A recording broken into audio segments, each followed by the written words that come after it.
Арнаға тіркелеміз, лайк басамыз. Біздің әпке 192 бөлім.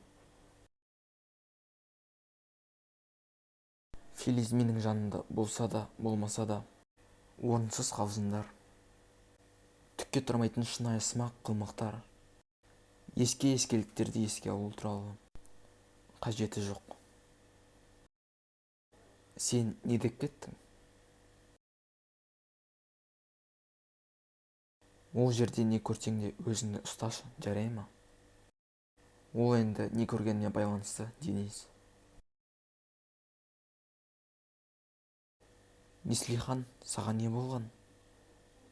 Мына түрің не? Жүр, сені бөлмеңе апарайын.